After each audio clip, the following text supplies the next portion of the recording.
past months, the euro has been bashed and bruised from many sides. But EU politicians agree that Europe would have been much worse off without it. A high-level summit here at the European Parliament is looking at improved economic governance as a way of strengthening the currency. MEPs, Finance Minister and the Belgian Prime Minister, whose country currently holds the EU presidency, are providing their assessment of what the future holds for the European economy. Anders Borg and Jan Rostovski, Ministers of Finance in Sweden and Poland, joined a team from the Belgian presidency to discuss the EU's budget and the future of economic governance at this summit organised by the EPP Group with the leaders from their political family in national parliaments.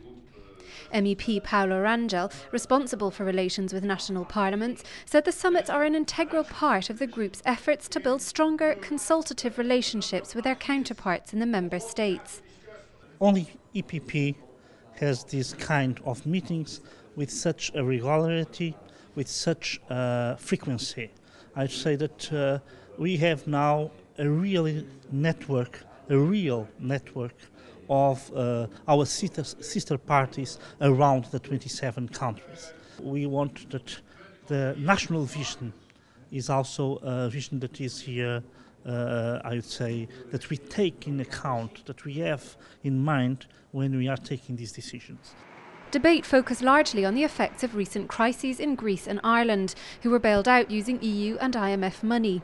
Belgian Prime Minister Yves Leterme said the Eurozone is actually in a less critical state than the dollar zone, but that it is more subject to market speculation, because unlike the States, we don't have a strong system of economic governance. Until now we have a European and monetary union, but in fact it's only a monetary union, and we have to strengthen our economic cooperation, and Belgium is certainly ready to even transfer some sovereignty, some political decision-making power to the European level. That may be true for Belgium, but other member states have been generally far more reluctant to increase coordination with their European partners. I asked Prime Minister Leterme whether he thought EU governments were prepared to accept the consequences of greater economic union. One should not underestimate what happened the 7th of May when we decided all together to save Greece and to save the euro. This was a solidarity which was shown, and this was a turning point in the European integration. It was a giant leap forward. And I think since then, of course, we have to manage the consequences. But I think on the basis of the conclusions of the task force of Herman Van Rompuy, the draft directives that were tabled by José Manuel Barroso, we can really afford this task. In fact, the issue of coordinating economic policy is not new. It was raised during the debate on the Lisbon Treaty, but suggestions that the Stability Pact should be strengthened and economic policies coordinated were rejected by governments at the time. Pierre Lequillet, President of the European Affairs Committee at the French National Assembly, took part in those original discussions. No, of course, we should have done it much earlier. We're in the Eurozone, and we've got to have a similar politic in all the countries.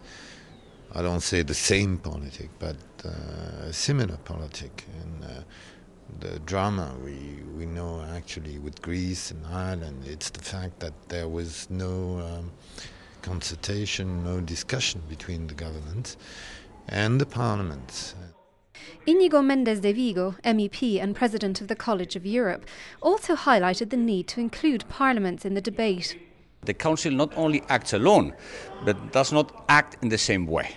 You know, one day we have the President of the Eurogroup calling for Eurobonds, then the other way another rejecting it. I mean, for many years I've been asking for the European Union to speak with just one voice. Well, I'm going to change this. It shouldn't speak just with one voice, but it should say the same thing.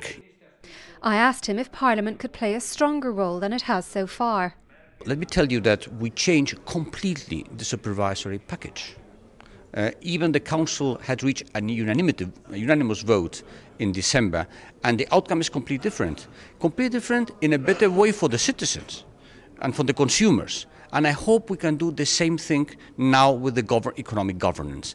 There is consensus here that EU governments are now prepared to do what it takes to save the euro, including increasing coordination of economic and not just monetary policy.